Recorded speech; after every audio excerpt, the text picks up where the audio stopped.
Good afternoon and welcome everybody to this meeting of the local review body of the 22nd of August 2024. I can confirm that the meeting has been properly called and is quorate. I'd first ask members to appoint a chair for this meeting. Councillor Hislop. Could I nominate Councillor Giusti? Councillor Giusti. I can see Councillor Bretti's got his hand up. Councillor Bretti. I was going to nominate Councillor Hislop, but Councillor Giusti will be fine. I'm quite happy. Okay, thank you.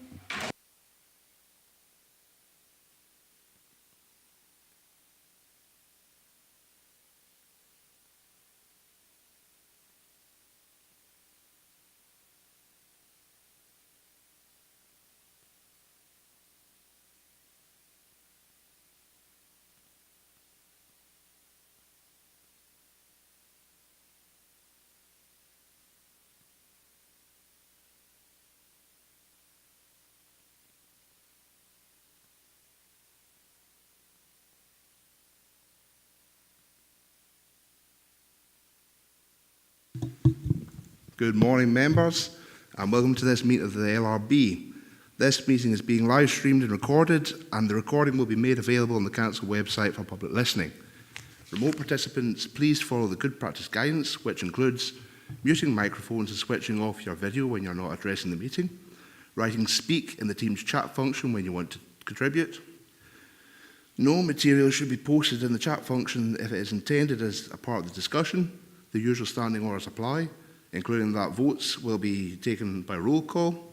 All members should speak clearly and directly into the microphone when making contributions.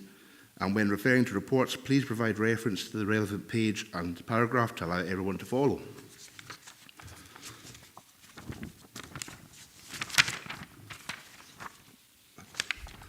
So members will go to item number 2, which is the Sederant and apologies and Chair's approval for members' remote participation.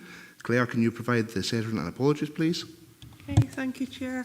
I can confirm we've got all 7 members present this afternoon. 5 members present on Teams, being Councillors Bretti, Davis, Howie, Jordan and Walters, yourself and Councillor Hislop present in the Council Hall. Thank you. Thanks for that, Claire. And I can confirm my agreement to the participation of members recorded online. Item number 3, declarations of interest. Do any members have declarations they would like to declare? I'm seeing no hands, so we'll move on. Claire, can you now take the local review body through the documents and papers for the meeting? Okay, thank you, Chair. I can confirm we've got 2 notices of review for consideration this afternoon. The first being item 4, land adjacent to Kerr Cottage, Port Road, Dalbeattie, refusal of planning permission for erection of dwelling house and formation of access 220267 full. You've got the usual documents in your papers, being a notice of review, report and handling, observation of the appointed officer on the applicant's agent's notice of review, planning application form, decision letter, relevant extracts from the LTP2 and National Planning Framework 4, and photos of application site and locality. The grounds of refusal are in this case by virtue of its inappropriate scale, design and use of materials. The proposal would appear obtrusive, overbearing and out of keeping with the prevalent character of the area. As such, the proposal fails to accord with the recent Galloway Council Local Development Plan 2 policies OP1 and OP2, the associated supplementary guidance, design quality and placemaking, and National Planning Framework 4 policy 14. And 2, it's not been satisfactorily demonstrated that the development would not lead to unacceptable on or off-site risk from flooding, and the development is not of a type which could be supported where it is at risk of flooding, and as such the requirements of the recent Galloway Council Local Development Plan 2 policy IN7 and National Planning Framework 4 policy 22 have not been met. The requested method of determination is that it be by a review of the relevant information that has been provided without any further procedure. Grounds stated in the notice of review are in summary. The Judith Turnbull, the previous case officer, was in favour of the application before her retirement. Lindsay Cameron, the appointed officer, is not in favour of the application. Similar designs have been approved around Dumfries and Galway and Kirkcudbright. 1812-98 Full as a prime example. The access to the main accommodation from the main road with garages below takes into account any flood risk issues.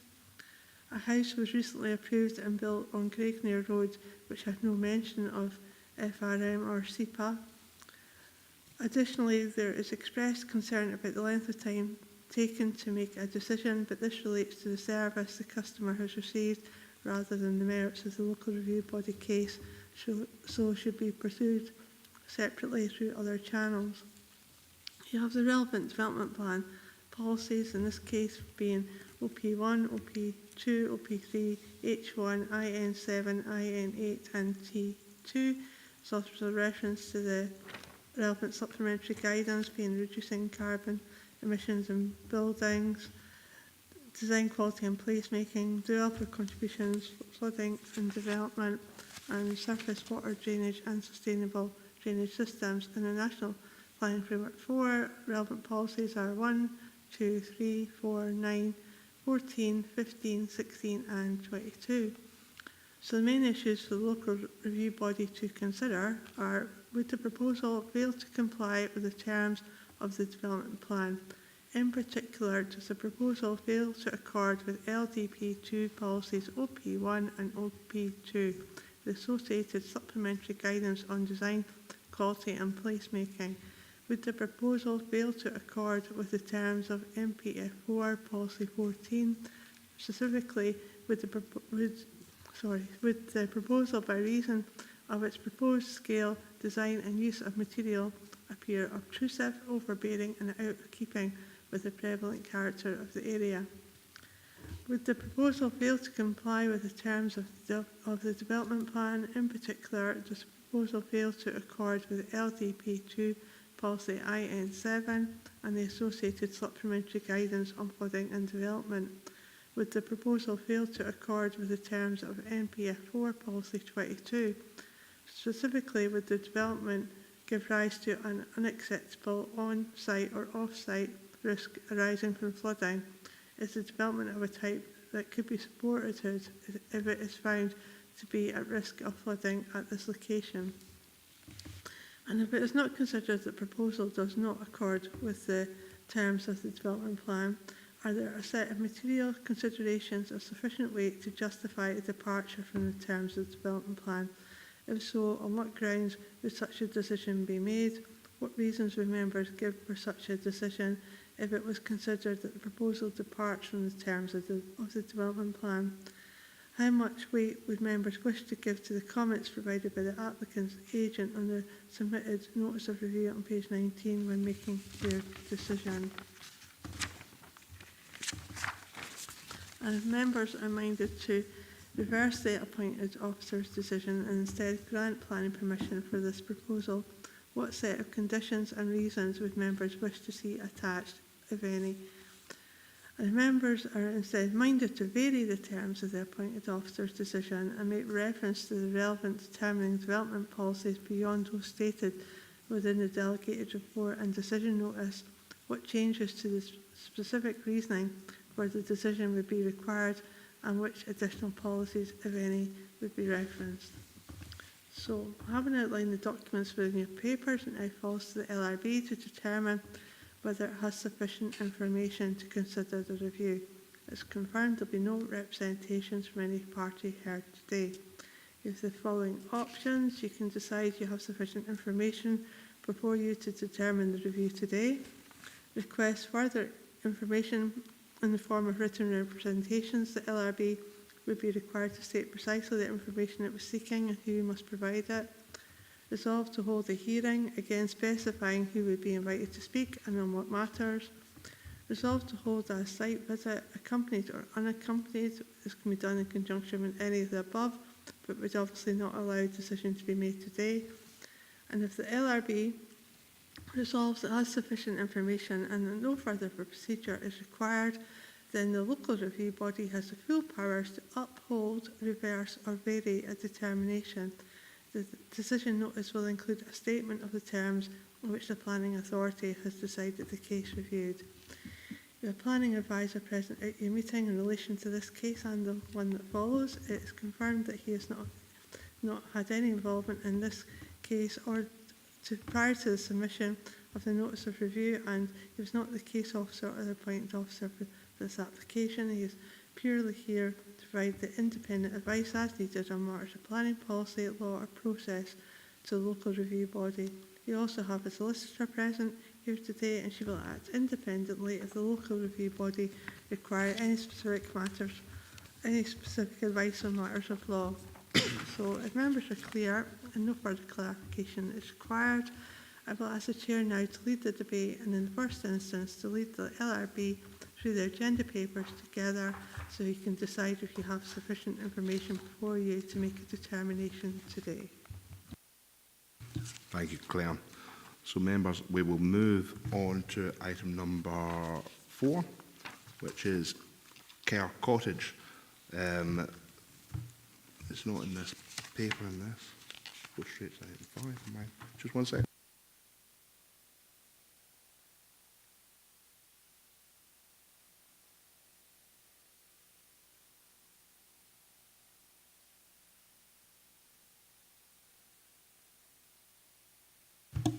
Sorry there, members, it was on the wrong part of my papers.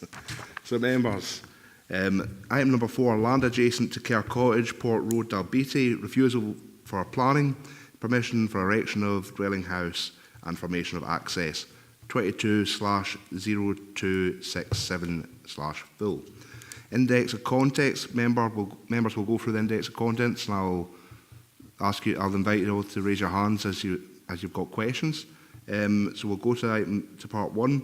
Notice of review dated 11th of April 2024. Submitted HK Forburn and Sons agents on behalf of Mr.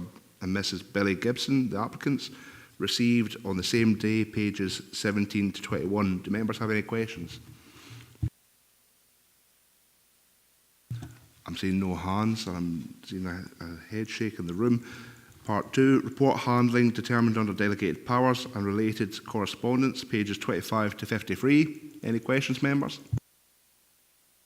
Councillor Hislop. Just clarification, I take it that no information was received with regard to the flood risk assessment, or whatever you call it. Mr. Duncan. That's why the flooding was left in. Mr. Duncan.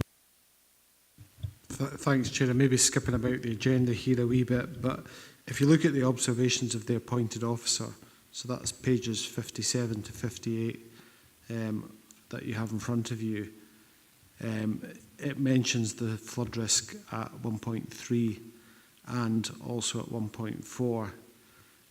What it says at the foot of 1.4 is it says, while new national policy, MPF4, has been adopted since their initial comments, they are being SEPA, were made, the proposal remains contrary to the provisions of the development plan in the absence of a flood risk assessment to allow flood risk at this site to be fully assessed. So that's the most up-to-date situation, and the appointed officer of the council is basically saying there isn't a flood risk assessment submitted.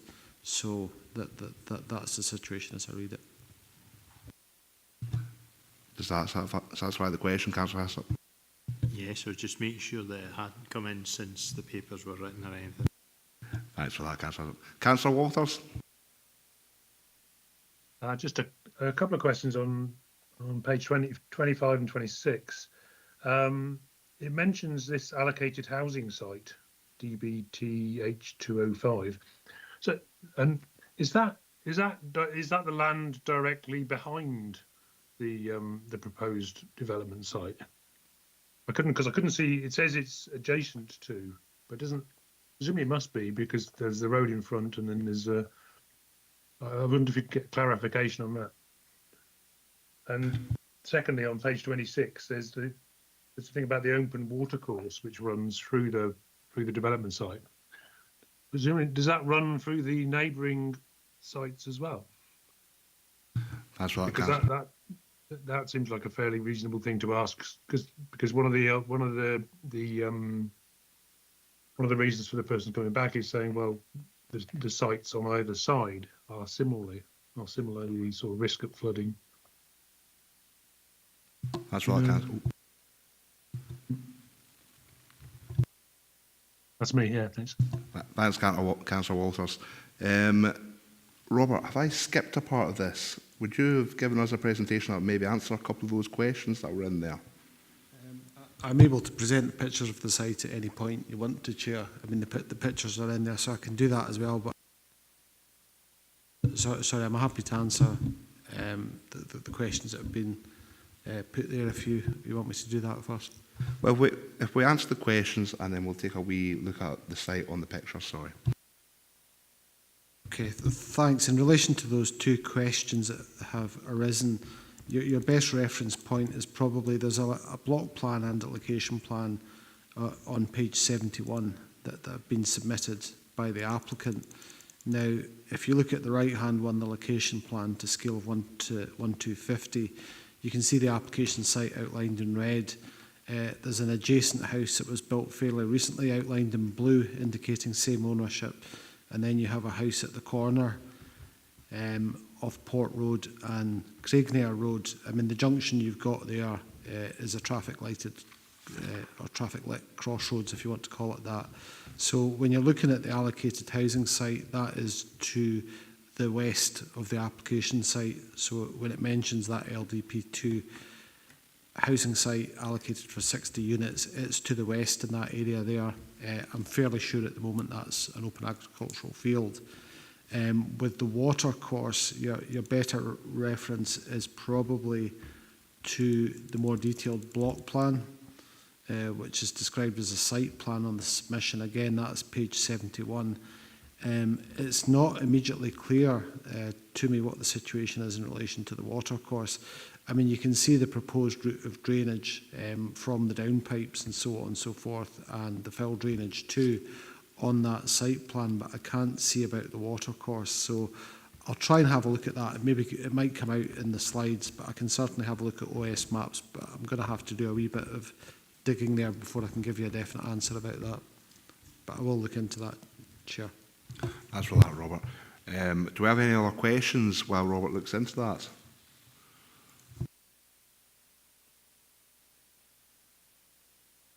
Councillor Hessop, you look like you've got something on your mind.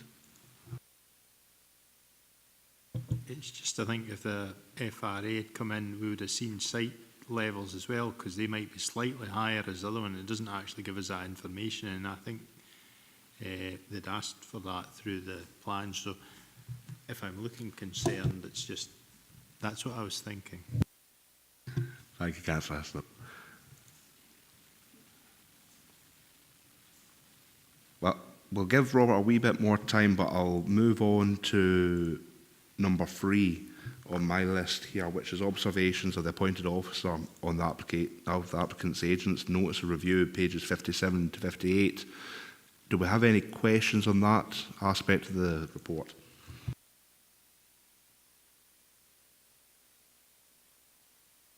I'm not seeing any hands go up.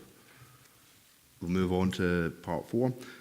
Planning application form submitted on the 2nd of February 2022, associated plans and supporting information, pages 61 to 75.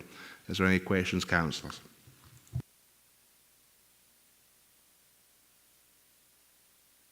I'm seeing no hands coming up in the chat. Part 5, decision letter from Dumfries and Galloway Council. Oh, sorry, Councillor Howie. Thank you, Chair. It's just that with the plans, you can see obviously it looks like in a way of trying to mitigate the flood question, it appears the house has been elevated on top of a garage. What it does say is there's also a plant room, and obviously we'd just be guessing with no idea at this stage of the impact that flooding would have actually on the plant room. I take it the drawings don't go into that detail as such. That's right, Councillor Howie. Robert, have you got an answer for that one? Thanks, Chair. The difficulty at the moment, as I understand it, from looking at the information in front of you, there hasn't been a flood risk assessment submitted, so there hasn't been a meaningful assessment of what the the flood event would look like relative to this property. You wouldn't know the level of inundation, etc. So the kind of effect, if you like, of that flood event upon the property is unknown at the moment. So as a result, the appointed officer has taken a precautionary approach to that. Now, the other thing, Chair, is coming back to the issue of the watercourse. I'm not sure if I'm able to share my screen on the Teams call or not. Been indicated that I can, so I'll try and share that just now.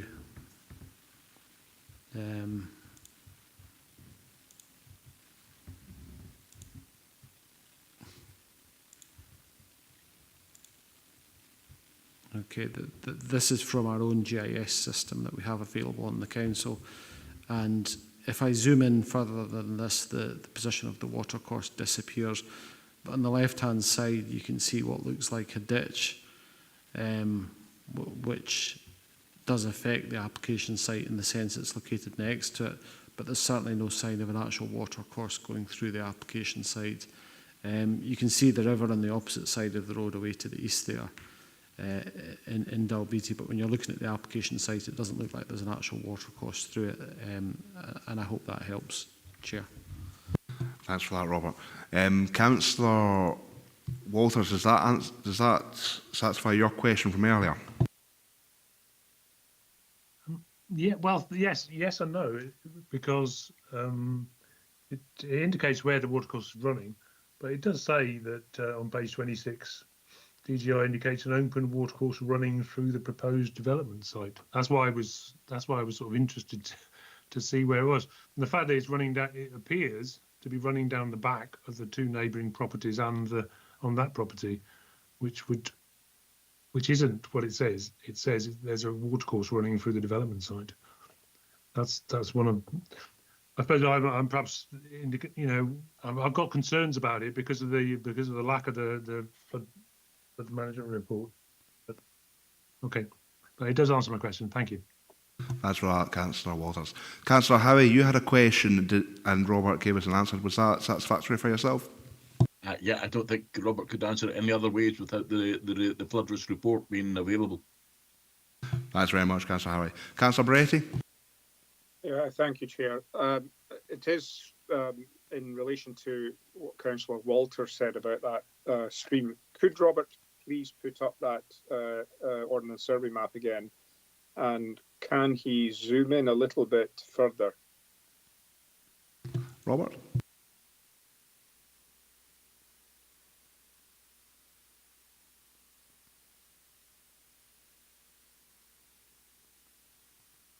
So, Councillor Bretty, would you like to tell us specifically what you're wanting to look at here? Is it the burn that we're...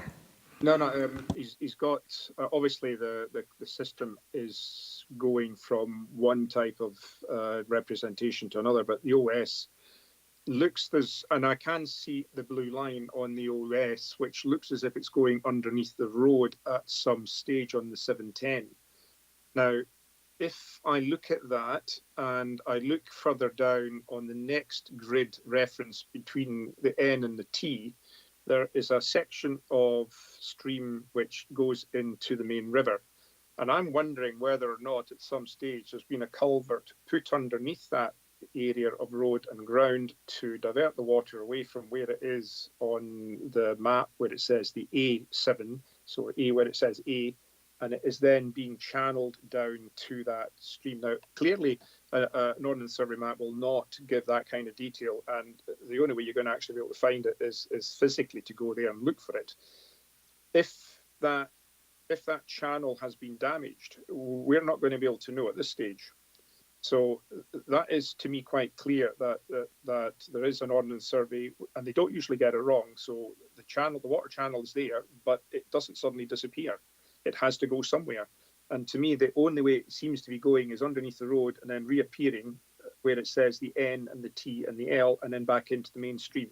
Does that make sense to you, Chair?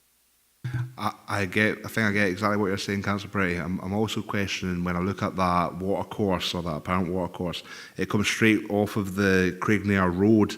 It doesn't seem to have I don't know where the origin of it is. It looks like it might go under the school, but Robert, can you clarify?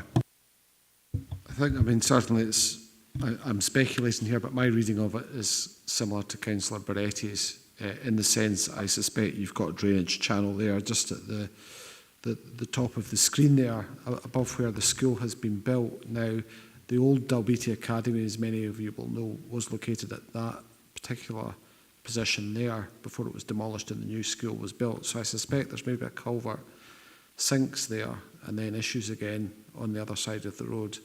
And then it does the same thing. It sinks before it gets to Port Road, and then it probably comes out there again. The culvert emerges there and then links into the river, as Councillor Barretti's described. That would certainly be my reading of the situation, in which case you've got two potential constraints to the channel where it enters the culvert. But I don't really know any more than the information I've got in front of me. Yeah, that's fine, Chair. And I think, Robert, you may see this better than I do, but if you zoom out so that we can actually see the gradient lines of where the heights are, because that would give us a bit of an indication as to where the run of the land is. Well, maybe not that far, that's just a bit too much. That's it. You can see that there's two 10-metre and two 10-metre areas there. So to me, that at this stage, without having an actual map in front of me, would say that there would be a tendency for the water to run into that corner. And if that is the case, and foundations are built on that site, would that not impede any potential work or culvert work that's already there? You might be able to see that better than I can. Robert? I think, Chair, I think there is that possibility, but it's very difficult for consultees like SEPA and the Council's Flood Risk Management team to kind of model that accurately and predict what would happen in the absence of the flood risk assessment. And I think that's one of the key stumbling blocks with the application. I know it's a bit early, but at this stage, and we discussed about whether or not we might actually have enough information. It may seem to me that at this stage, if we're considering the flooding potential, do we actually have enough information, and do we need to find out more information, or do we need to do a site visit? That's just my current thought, Chair. Thanks for that, Councillor Barretti. We'll go through the rest of the report, and then before we go to session, if we get to session, we'll take a decision on if we've got enough information or not. Thank you, Chair. Not a problem. So, members, we'll move on to my part 5, which is the decision letter from Dumfries and Galloway Council, dated the 11th of March 2024, and that's pages 79 to 85. Are there any questions on this part of the agenda, of the report, sorry?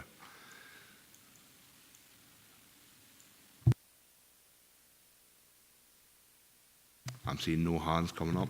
So, members, we'll move on to the relevant extracts from the Dumfries and Galloway Council Local Development Plan 2 and National Planning Framework 4. This is pages 89 to 117. Do members have any questions or queries regarding this?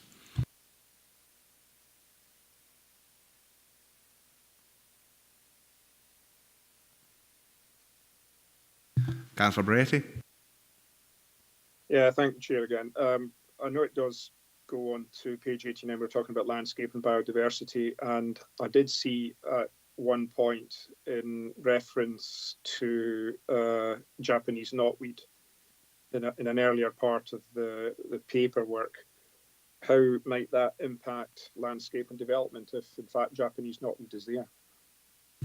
Thanks for that, Councillor Barretti. I don't think Japanese knotweed comes into the planning system, but I'll pass that on to Robert. As I understand it, it's something that would have to be dealt with in conjunction with SEPA. You would have to notify SEPA that you had Japanese knotweed at your site because it is a notifiable weed or whatever the terminology is.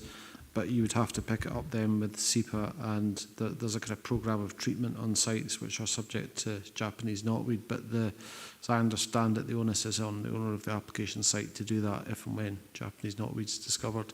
But it would fall separately to the consideration of the planning application. No, thank you, Robert. It would impact any other fauna that was on site, because Japanese knotweed is a virulent weed. Thanks, Chair. Thanks for that, Councillor Wright. Thank you for that, Robert. Councillor Walters. So back to the flooding, the page 93, which talks about policy IN7 flooding and development. So the avoidance principle is the most sustainable form of flood management, which is fine. It's saying that a flood risk assessment FRA is able to be clarified to the satisfaction of the council and SEPA that the level of risk on both on and off site will be acceptable. I'm right in thinking we don't have a flood risk assessment for this site, or do we have one? Robert?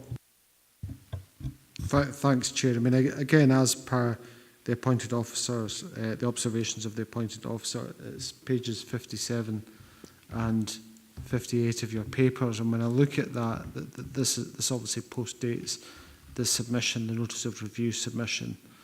And at 1.4 in the foot of page 57, it says, while new national policy has been adopted since their initial comments were made, the proposal remains contrary to the provisions of the development plan in the absence of a flood risk assessment to allow flood risk at this site to be fully assessed. So that is a missing piece of information.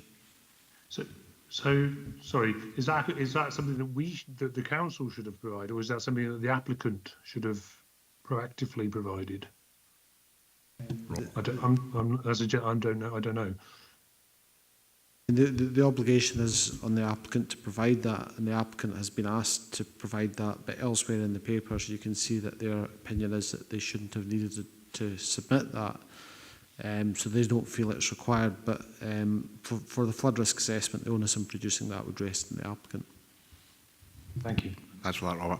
One thing I'll say, Councillor Walters, is we are able, I believe, as a committee, to request extra information such as a flood risk assessment, and that might be something that we might want to look at when we come to that time. Is there any more questions, members, on this part of the item?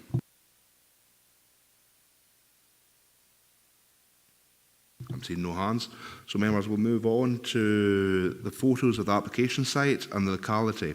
These are pages 121 to 128. I'll pass over to Robert to give us the presentation.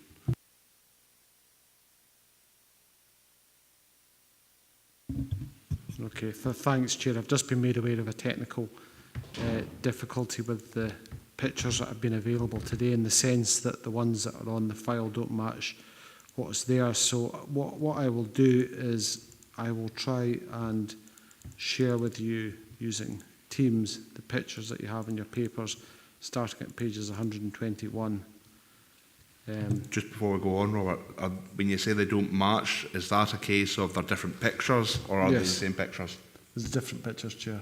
But what I can do is show on the screen in front of you today the same pictures that you've got in your papers by sharing that. So I'll just do that just now, if that's okay. And I will zoom in until you get a closer image of this. Apologies for that. It was something I wasn't aware of before the meeting.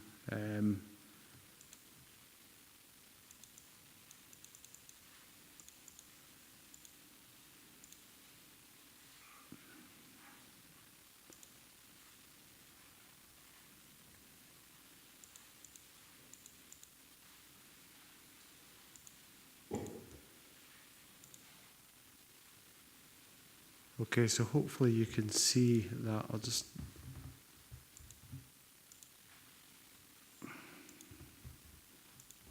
Would it be helpful, Robert, if we took maybe a 5-minute adjournment just to sort this out?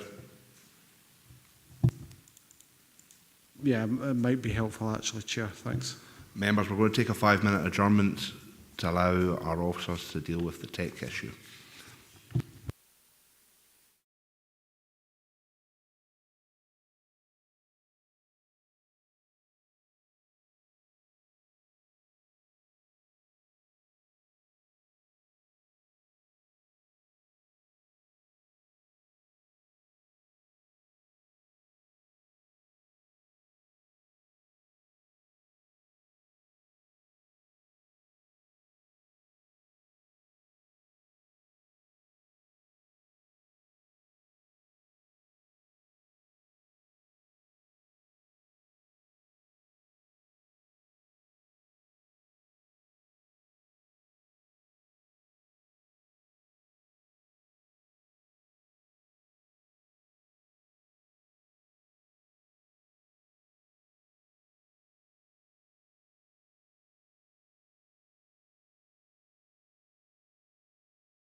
And we're getting thumbs up from everybody.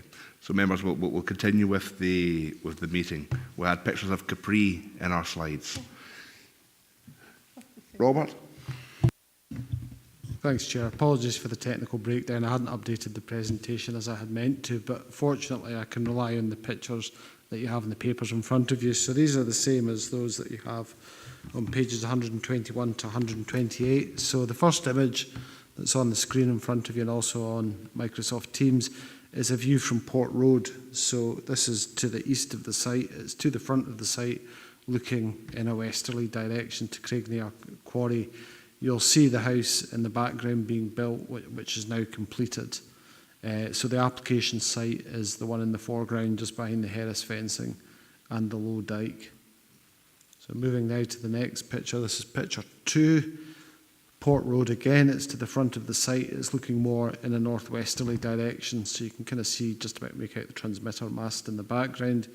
You've got the crossroads there with the traffic lights that I mentioned earlier, and you've got that existing traditional 1.5-storey house. The academy, the new academy building, you can see in the background, just in front of the hills. Third image is a view from Port Road. Again, it's to the front of the site. This is looking in a northerly direction. So again, you can see the site on the left-hand side and the Harris fencing and the surrounding development. So Rob, can I stop you just there on that Yep. site there? So my question here is, that site looks considerably lower. Will there have to be a lot of infilling to bring that site up to level with the road? And would that then cause a flooding concern? I think there is a concern that infilling would be required at this site, you know, where there is flood risk and that there is actually a change of levels within the site, and that's part of the reasoning why there's been a flood risk assessment looked for in this case. So yes, I think that is an issue, Chair. That's right.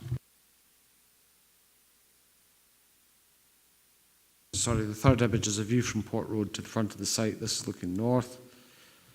Then you've got a view again from Port Road. This is to the front of the site. It's looking more southwesterly. And again, you can see the application site there with the Harris fencing along the frontage. The fifth image that I have is a view from Port Road to the front of the site, again looking southwest. You can see the doctor's surgery in the background there as well, just to give you an idea of the character. The sixth view I have is, again, it's more due south this time, from Port Road looking south. And then this is a view from on-site looking south as well. So when we were talking about that water course in the OS map, that would be on the right-hand side, as you can see here. And you've got agricultural land as well on the right-hand side. And this probably shows that a bit better. This is moving more round, looking southwest compared with the previous image. So you can see there's been a change of levels within that application site. The ninth image is a view on site looking towards the northwest. Again, I would emphasise that that building work that you see relates to the other property which fronts onto Craignere Road and has now been completed. The 10th image is a view on site looking towards the southeast, and again this shows the change in levels that you can see relative to the road level there. The view from on site looking south to the adjacent dwelling house. And then this is looking from on the application site, looking more to the southwest. And then a closer view of the dwelling house to the north, which is Kerr Cottage. And the house to the south, which is called Urhus. Then you've got the dwellings to the northeast of the application site. So this is 1 and 2 Port Road, which is obviously on the opposite side. You can see the traffic light at the junction. And then you've got dwellings to the southeast at Church Crescent, just to give an idea of what the surroundings are. And those are all the images I have.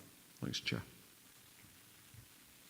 Thank you, Robert. Do members have any questions on that photo montage? Councillor Bretty. Thank you, Chair. Thank you, Robert, for your persistence in getting it up. Going back to image 9, which in our page is 125, and looking at that image, and as you said, that is the building as it was whilst it was being developed. The site entrance to that is the current site entrance, which is on image 9. Would that be correct? Because if that is the case, then the site would have had substantial modification to the elevations whilst the other building was being constructed. The other thing that I noticed is that on page 126, I have view number 12, Chair.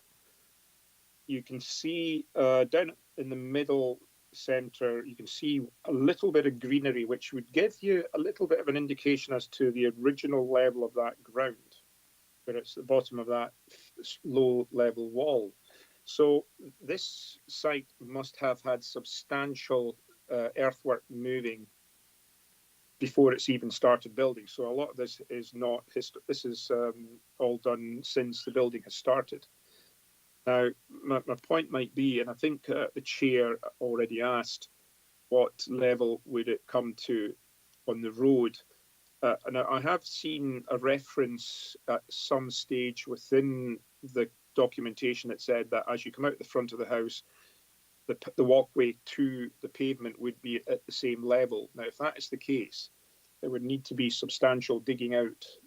Certainly, if I look at image 10 on page 125, if the building is going in roughly that direction or in roughly that place, that there must be substantial digging out to create the garages, because I can see that the garages are about 2.5 to 3 meters below the level of the first floor.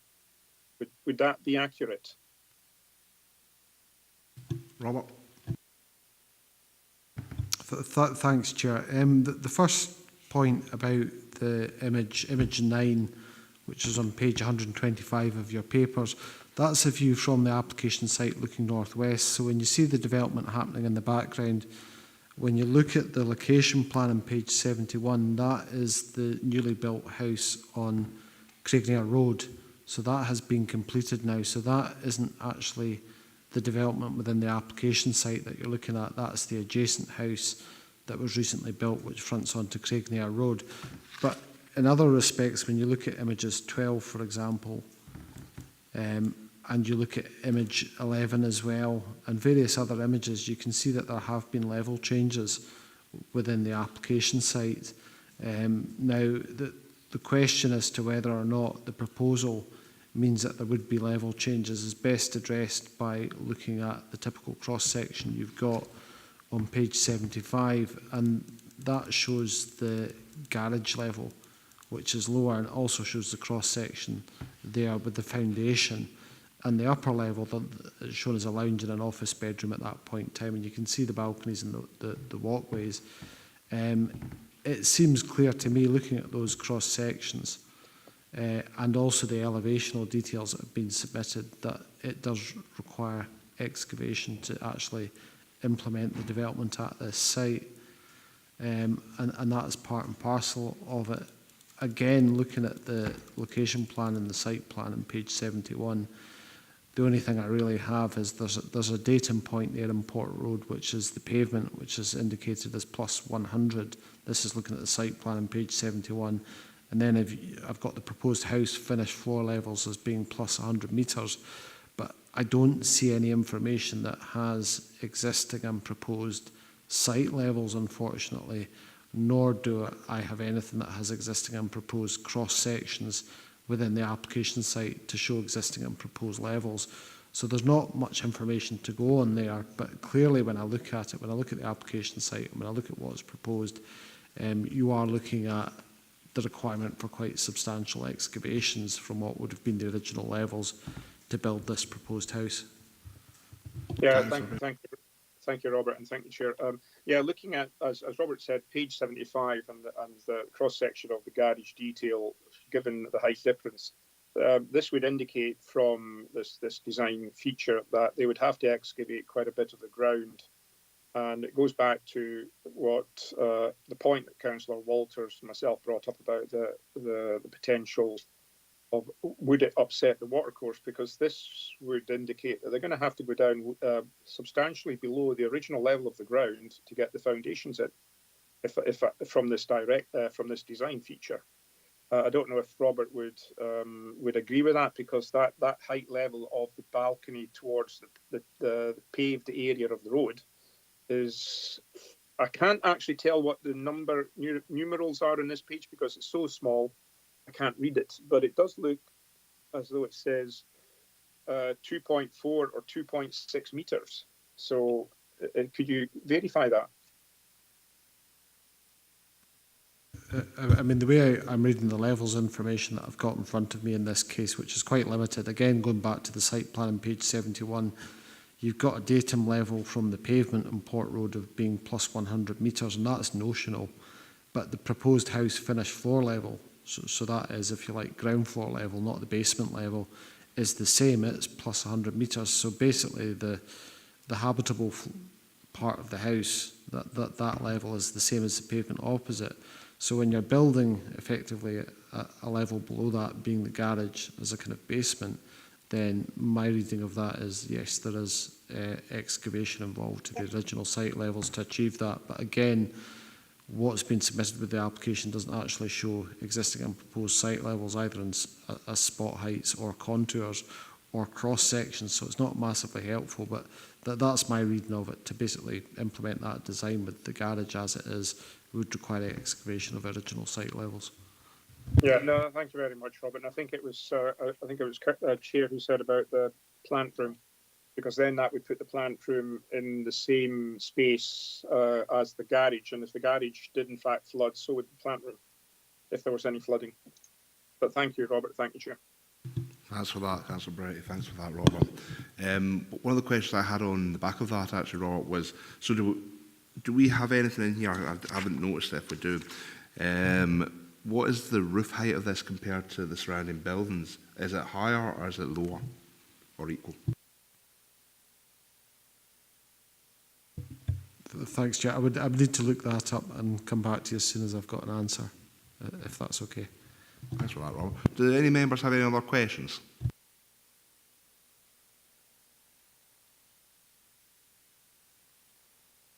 I'm not seeing any hands coming up, so I'll just give Robert a wee second to find out about the roof heights compared to the surroundings.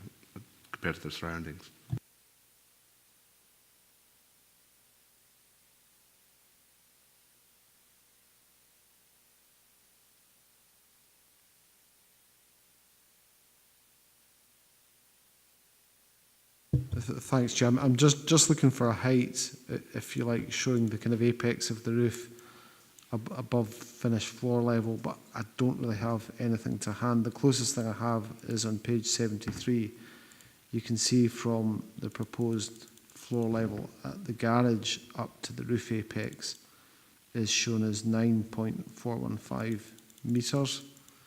Now, if you're taking the floor level of the habitable part as approximately the same as the pavement, I'm just estimating this as I look at it. I would say that's about 6.5 metres above ground level, but in terms of how that relates to surrounding properties, I wouldn't actually know without going out and doing a site visit. I haven't done a site visit for this one, but the dimension is shown, if you like, from garage level to roof apex on page 73. Thanks for that, Robert. So, members, we've seen the photos, we've discussed the report. The grounds of refusal at the minute are, by virtue of its inappropriate scale, design and use of materials, the proposal would appear obstructive, obtrusive, overbearing and out of keeping with the prevalent character of the area. As such, the proposal fails to accord with Dumfries and Galloway's Council Local Development Plan 2, policies OP1 and OP2, the associated supplementary guidance, design and quality and placemaking, and National Planning Framework 4, policy 14. 2, it has not been satisfactorily demonstrated that the development would not lead to unacceptable on or off-site risk risk from flooding, and the development is not of a type which could be supported where it is at risk of flooding, and as such the requirements of D&G Council, Local Development Plan 2, Policy IN 7 and National Planning Framework 4, Policy 22 have not been met.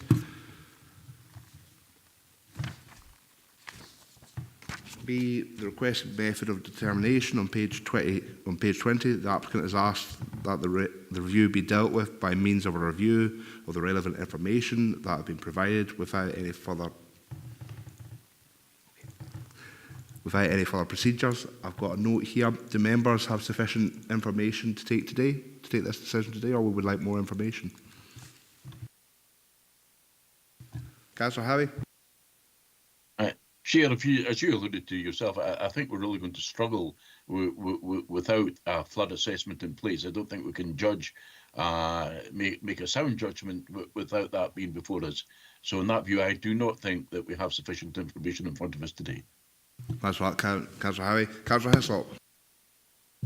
Chair, when you look at the reasons for refusal, one is the actual design of the house does not fit with our policies. Now, when you look at the actual drawings, I must admit that it's not one that I would pick to put in my plot if I had a plot. Now, is it right for us to go back and ask an applicant to do an FRA at his expense when he could do that, come back and we turn it down because we don't like the look of the house? I think it's there is information here. Now, my understanding, the applicant was made aware in January 23 that we were required a flood risk assessment and has done nothing about it to this date. So I think he has had time to actually, if he wanted to take that risk, to have had that opportunity. So I think there is sufficient evidence here today to act on, to make a decision. That's right, Councillor Hislop. So members, I believe we've got a motion and amendment, neither of which have been backed yet. Do any other members have any thoughts?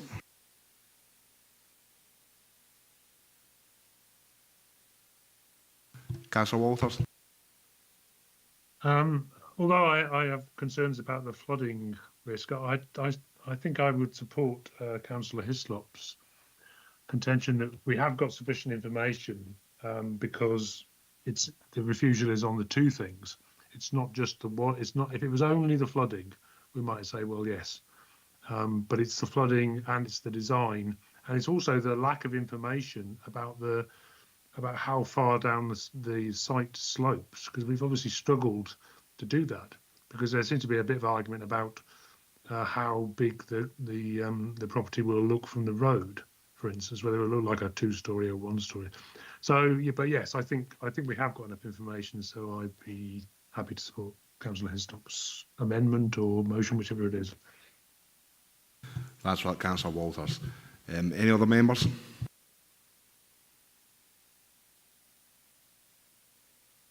Well, Councillor Bretty. Yeah, thank you, Chair. I think Councillor Hislop is fairly accurate in saying that we have got enough information to make a decision on it today, whether it's a yes or a no. My feeling would almost be that we do need to have a SEPA or a flood risk management assessment here, and I think we should. That is something that we should ask. But I'm almost half a mind of saying that we should also consider a site visit. But I'm not entirely certain if other members would accept that. But I'll support Councillor Hislop in any case. Thanks a lot, Councillor Bretty. In my mind, I think a site visit would have been wise, but I do take Councillor Hislop's point that we could ask an applicant to go through a sufficient amount of money and a procedure which would cost them cash and bring it back, and we could refuse this on the design. So I do completely get Councillor Hislop's point, and I would go forward that way and say that we do have enough information today. So members, we're now in session. Councillor Hislop. Chair, I would move that we uphold the decision of the officers. I don't think the design does fit in that streetscape. I don't know what kind of roof you call it, is it asymmetric or whatever it is, the drop roof, that doesn't fit in with what I would think. The houses on the other side of the road at 1 and 2 are single storey, although if you look at it at Church Crescent, there's a couple of 2 stories in there, but I think that's sufficiently far away to actually say putting a double storey, which could be a double storey house in here, would actually be contrary to what our plans would find acceptable. So I'd move that we support the officer's recommendation. That's right, Councillor Hislop. Any other members minded to go against the officer's recommendation?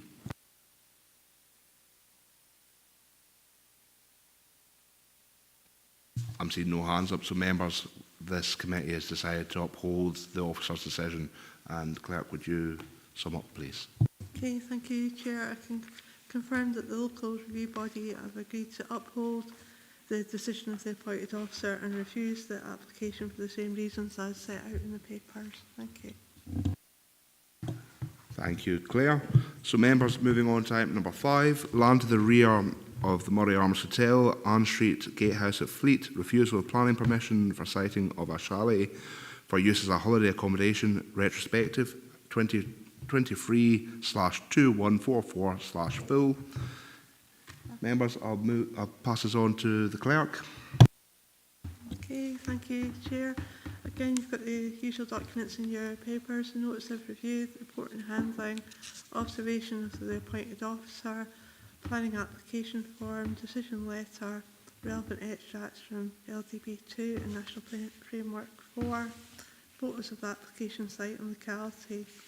The grounds of refusal are the proposal is contrary to Local Development Plan 2, Policy ED9 and MPF 4, Policy 30, which support proposals for tourist accommodation only in certain circumstances, and none of these circumstances apply in this case.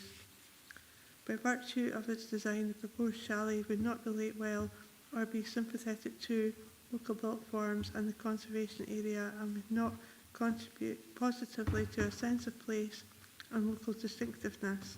As such, the proposal would be contrary to Dumfries and Galway Local Development Plan 2, Policies OP2 and HE2 and MPF4, Policies 4 and 14. Requested method of determination is that, again, the review be dealt with by a review of the relevant information that has been provided without any further procedures. Grounds stated in the notice of review is in summary. Policy ED9 tourism. Although the 5 pods next to the Masonic Arms were presumably considered to be an extension of an existing tourism facility, they were permitted immediately adjacent to the applicant's site on which planning permission in principle has been granted for a new 1.5-storey dwelling. The fact that the 5 pods would all overlook that site and could seriously affect the privacy of future occupiers was clearly not taken into account. In addition, to refuse the retention of the chalet because that permission has not been implemented does not reduce the impact of the pods would essentially have on the applicant's site and the surrounding area.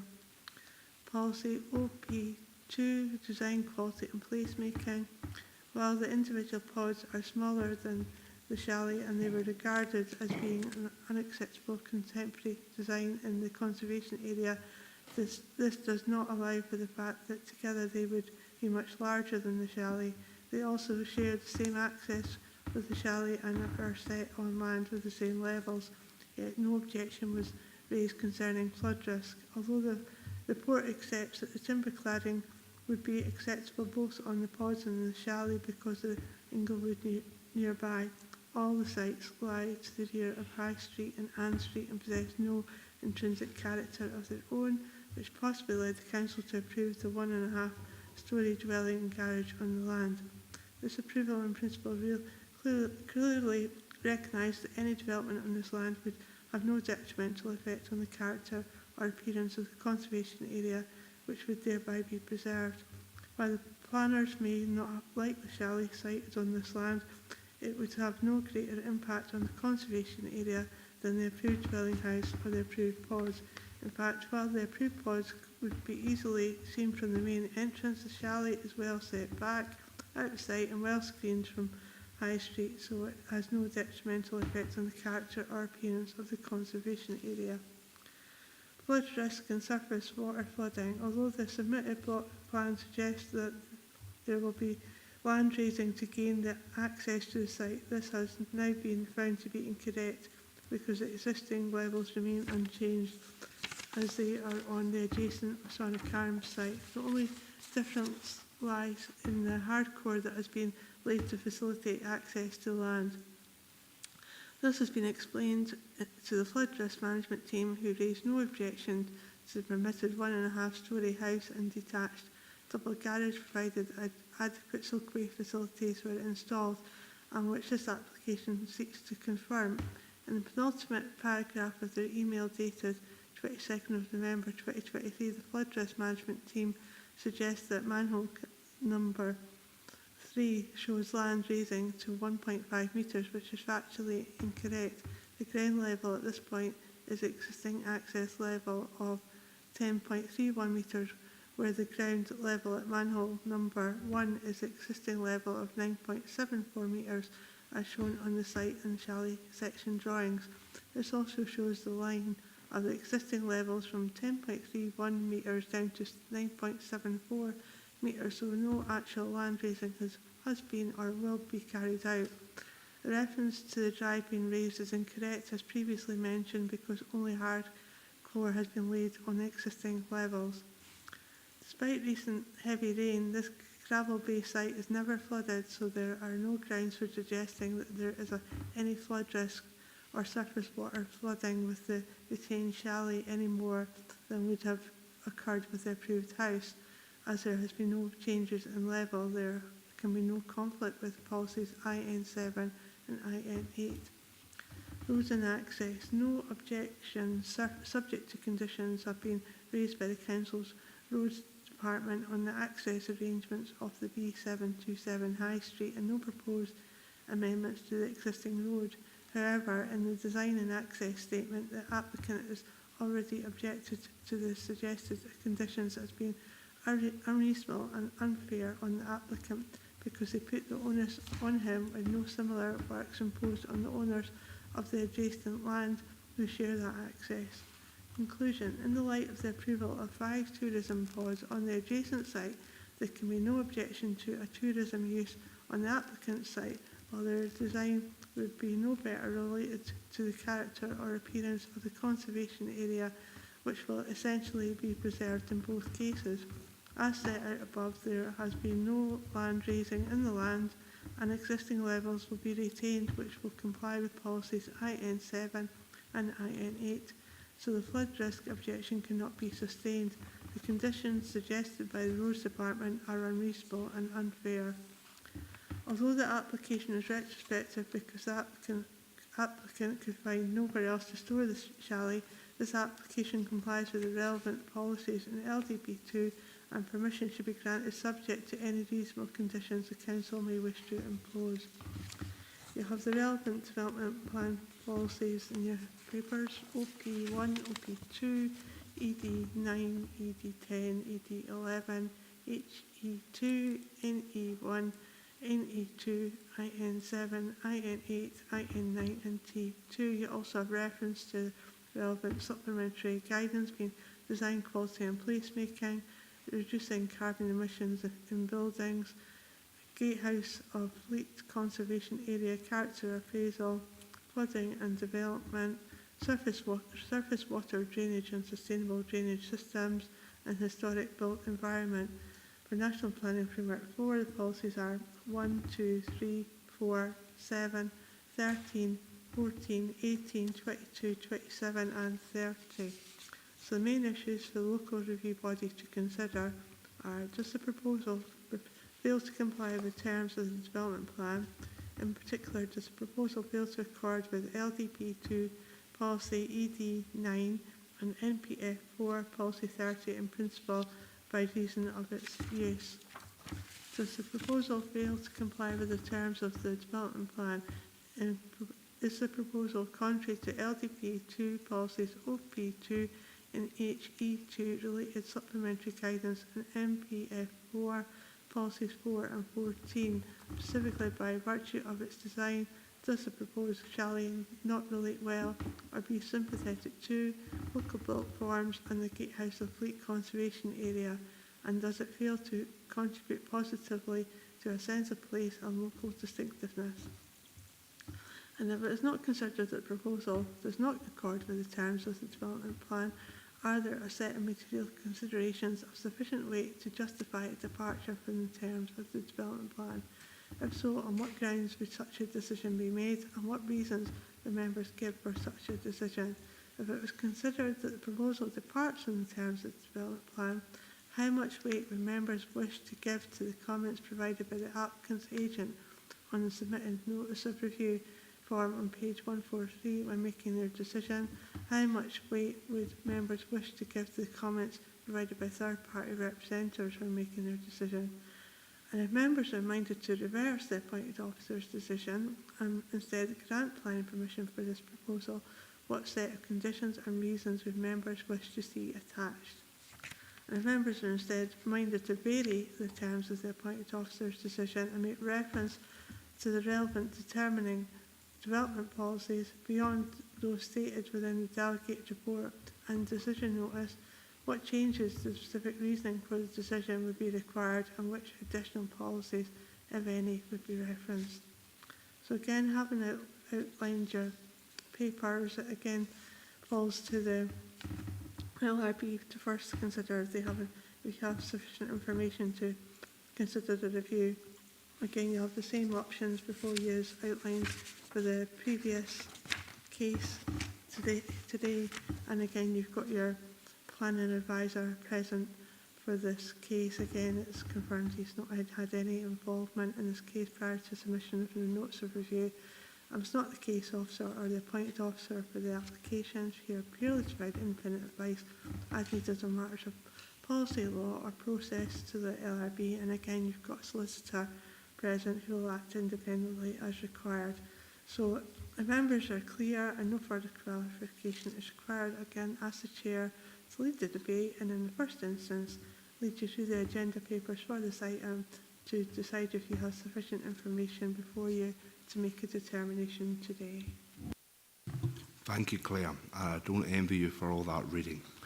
Members, I'm going to flip this one on its head a little bit in the sense of I'm going to take us to the end of my bit first, which is I'm going to ask Robert to show us the pictures and the photo montage before we go into the actual debate and the questions, maybe so it's a little bit clearer in our minds.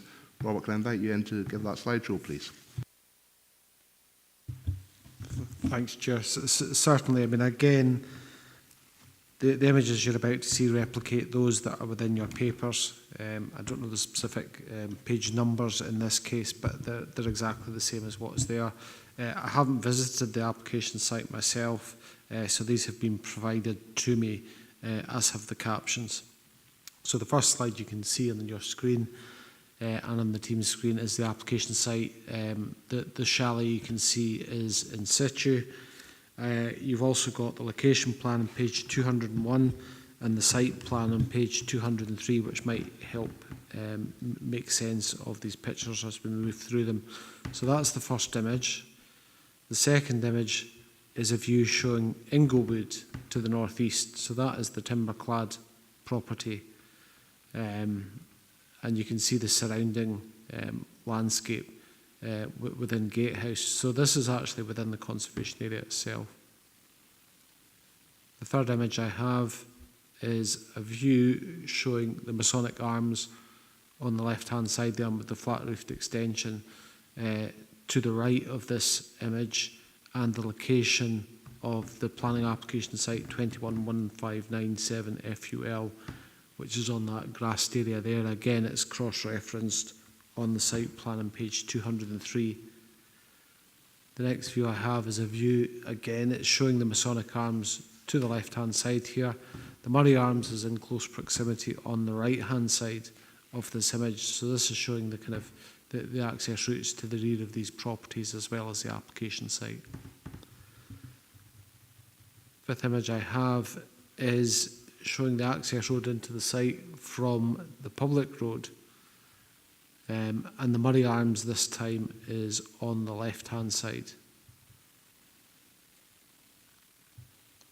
Sixth image is a view standing on the application site itself, looking south towards the rear of the Masonic Arms. And again, you can see the Murray Arms Hotel there on the right-hand side of that image. Seventh image I have is of the southern elevation of the chalet, which is present on the application site.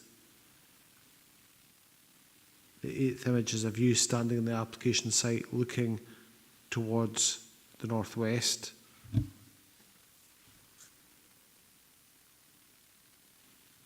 And then you've got another view. This is looking east towards Back Nielsen, which is the property behind those trees. The chalet is on the right-hand side in this image, so it's clearly seen there.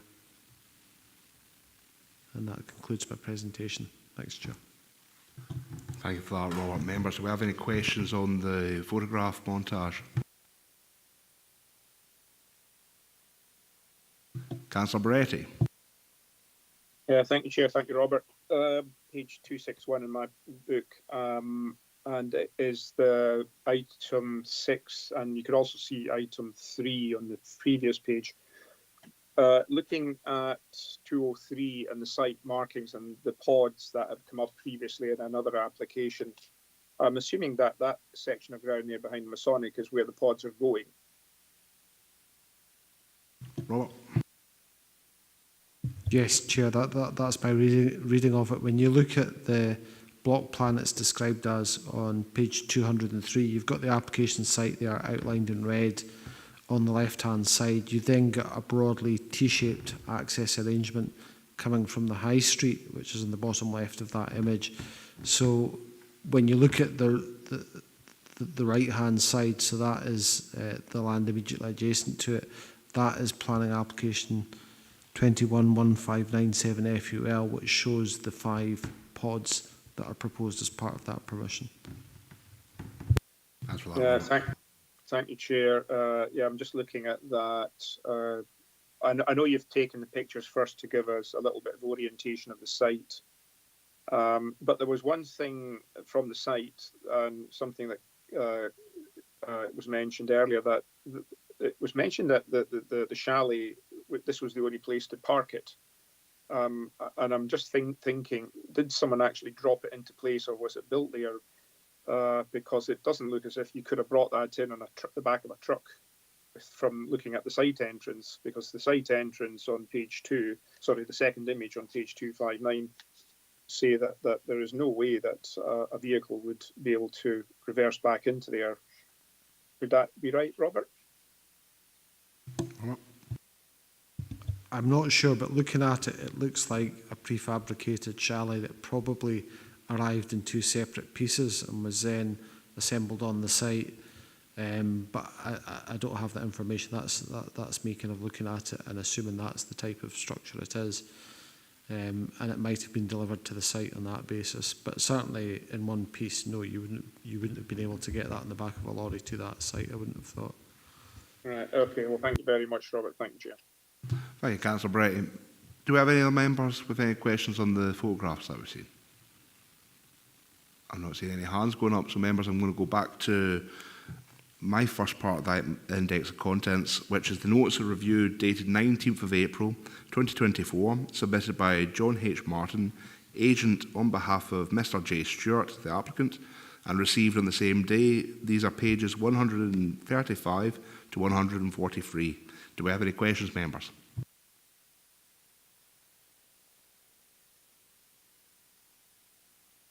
I'm seeing no hands up, so I'll move on to my second part. Report handling determined under delegated powers and related correspondence, pages 147 to 177. Any questions, members?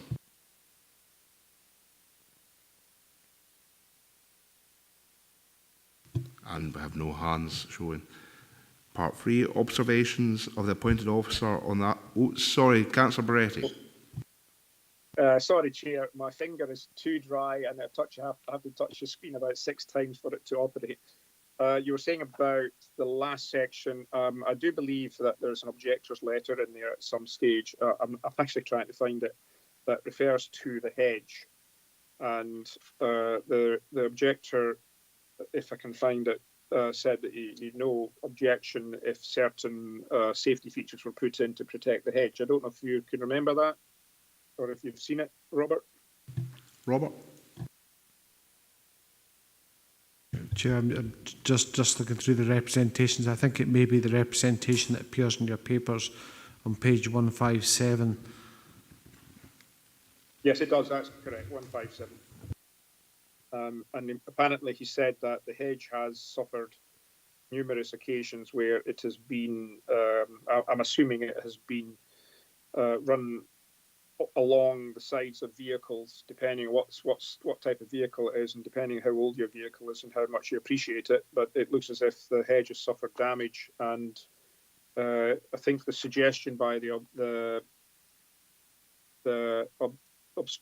person objecting was to put some form or several forms of stout protection to safeguard the hedge.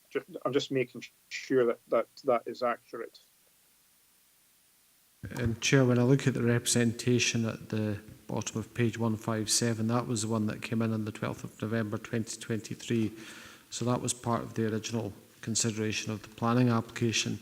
The last paragraph says, I earnestly hope that in the process of considering the possible approval of this retrospective application, the Planning Department imposes a condition that substantial protective posts be installed by the applicant to protect the 2 vulnerable corners of the Clarmiston boundary hedge.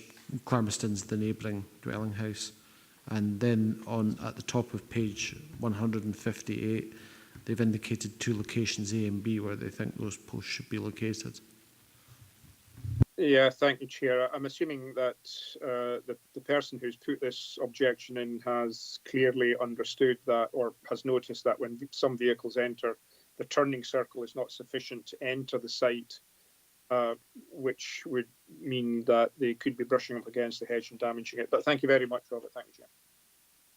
That's right, Councillor Barretti. Do we have any other questions, members?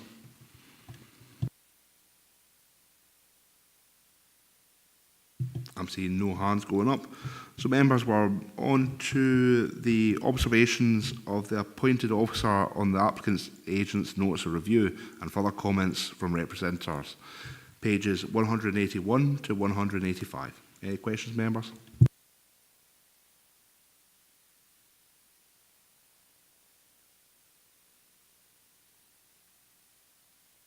I'm seeing no hands going up, so I'll move on.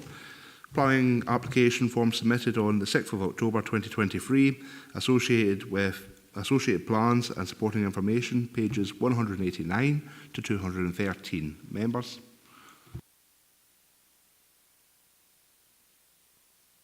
Councillor Walters? Sorry, I'm just trying to find the right page here.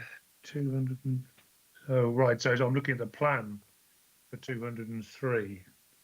And I think so looking at the plan on page 203, the pods are on the right hand side, which aren't there at the moment, but they've been given permission for, and the chalet is on the left hand side in the red box. Is that, am I right? I'm right in understanding that.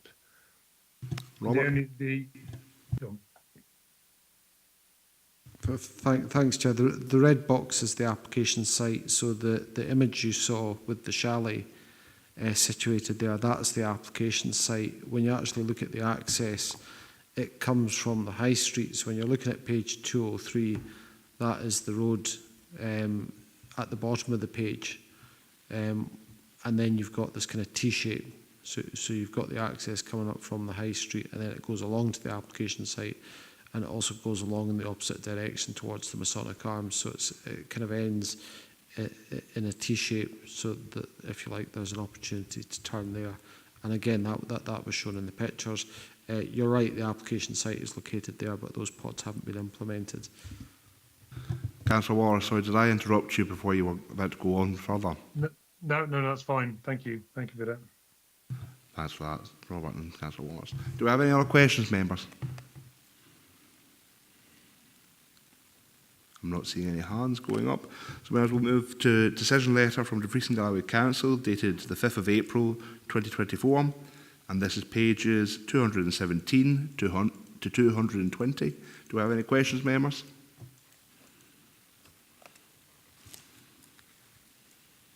I'm not seeing any hands going up, so we'll move on.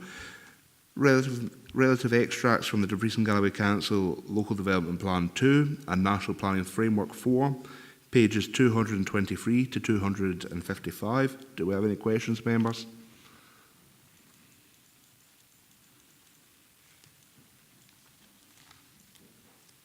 I'm not seeing any hands going up. So, members, that is me going through our index of contents, and we've seen the photo montage already. Do we have sufficient information to take this to review?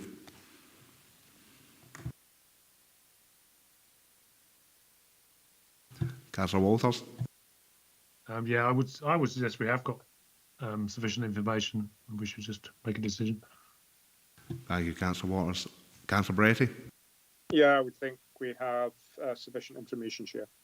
Thank you, Councillor Bretty. Do we have any opposing views? I'm not seeing any hands going up. So, members, we're now in session.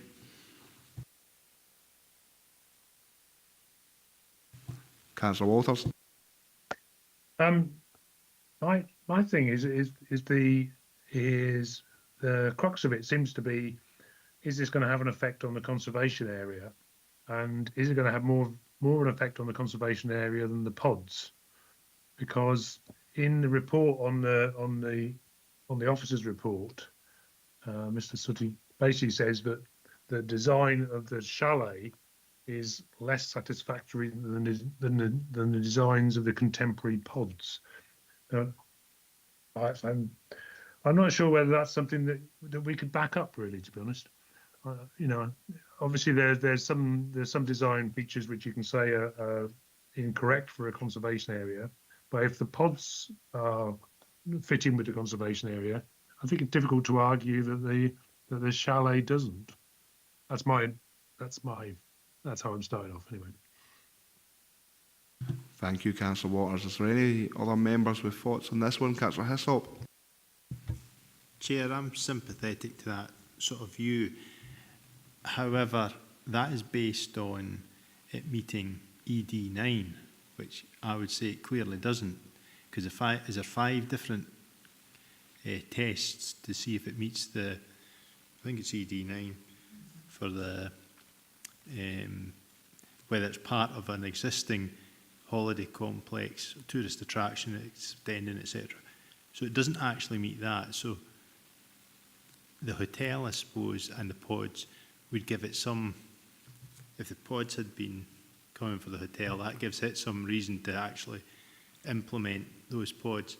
This one doesn't meet the sort of initial one of actually being a tourist facility. So I think that what it looks like doesn't really matter. I think the ED9 one is the main one, and we don't actually meet that criteria. So I'm more down the lines of supporting officers because of that reason. Thanks for that, Councillor Hyslop. Laura, our solicitor, I saw you shaking your head there, or in agreement, or nodding your head in agreement. That's correct. I absolutely agree with Councillor Hyslop's approach to this, and it was one which I was going to ask for the Chair's permission to come in on if it had not been raised by another member. Thanks for that, Laura. Members, any other views? Councillor Bretty. Thank you, Chair. Sympathetic with both views, in fact. I don't see that the shape or the style of the building isn't suitable, considering that they are about to do some pods on the other side. But I do fall more towards Councillor Hyslop's view in that it is not. It doesn't seem as though this is just a it looks more like an accommodation, permanent accommodation. And what sort of struck me was I saw a post box sitting on the nailed to one of the fences, which would tell me that is looking for an address. So I'd be supporting Councillor Hislop if he wants to make a recommendation. Thanks for that, Councillor Beretti. Councillor Hislop, is that a motion from you? Chair, happy to move that we uphold the officer's decision on the grounds that the development doesn't meet any of the tests of the ED9, I think it is, the tourism part. Thank you, Councillor Hislop. Claire? Obviously, members have got the option to vary the decision and remove the second reason for refusal if you were so minded, or keep as is. Councillor Hislop? Chair, looking at a conservation area, I don't think either should be there, but I think the fact that the original one was part and did have a policy option of ED9 to actually back it up, I'm not going to take the other one out. I don't think either of them should be there. I don't think it looks that great in the back of a conservation area either. Thanks for that, Councillor Hislop. Councillor Walters, you were of a different mind. Do you have a proposal? No, I was of a different mind, but I can see absolutely our solicitors and Councillor Hislop's point that even if I was to argue that the chalet was of similar to the pods, the fact that it's not an extension of existing tourist business means that it would fail on that. But I'm assuming it's not, because presumably that would have been included in the application. But so no, I'm happy to support Councillor Hislop in that respect. Thanks for that, Councillor Walters. Sorry, I was putting words in your mouth. So you used the word sympathetic originally. No, that's fine. I was bringing that point up, so that's fine. So, members, I think unanimously we've came to a decision to uphold the officer's recommendation. I'll pass on to Claire to sum up, please. Okay, thank you, Chair. I can confirm the local review body have agreed to uphold the decision of the appointed officer and refuse the application for the same reasons as stated in the papers. Thank you. Thank you, Claire. Now, members, we're on to item 6. Any other business deemed urgent by the Chair due to the need for a decision? I have no other items of business for today. Thank you very much. And the LRB is closed.